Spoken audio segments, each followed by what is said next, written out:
शेळफाट्यावरील ज्येष्ठ समाजसेवक व श्री श्रद्धा कॅटर्सचे सर्वेसर्वा श्री अनिल रामचंद्र आंग्रे यांच्या पत्नी सौ अमृता अनिल आंग्रे यांचे दिनांक 9 एप्रिल रोजी श्री क्षेत्र मथुरा येथे ब्रेन स्ट्रोक या आजाराने दुःखद निधन झाले आहे।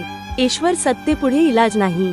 कैलासवासी सौ अमृता अनिल आंग्रे व श्री अनिल रामचंद्र आंग्रे आणि त्यांचा मुलगा श्री विवेक अनिल आंग्रे यांचे शेळफाटा व खोपोली परिसरामध्ये चांगल्या पद्धतीचे समाजकार्य आहे। नेहमी आध्यात्मिक कार्यात व समाजकार्यामध्ये पुढे असणाऱ्या अमृताताई यांना खोपोलीकर कायम स्मरणात ठेवतील व तमाम खोपोलीकरांकडून ताईंना भावपूर्ण श्रद्धांजली। श्री अनिल रामचंद्र आंग्रे व आंग्रे कुटुंबीय यांच्यावरचे दुःखाचा डोंगर पडलेला आहे, तो पेलण्याचे बळदेव त्यांना देवो हीच देवाकडे प्रार्थना। त्यांच्या पश्चात पती, मुलगा, सून, मुलगी, 2 जावई, 2 नाती, 1 नातू यांना ईश्वर बळ देवो।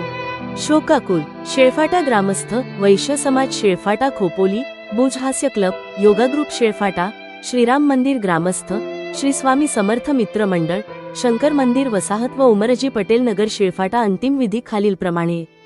दशक्रिया विधी एप्रिल 18 रोजी नाशिक येथे होणार आहे। एप्रिल 21 रोजी मंगळवार उत्तर कार्यविधी राहत्या घरी व श्रद्धांजलीचा कार्यक्रम श्री हनुमान मित्र मंडळ शेळफाटा येथे होईल।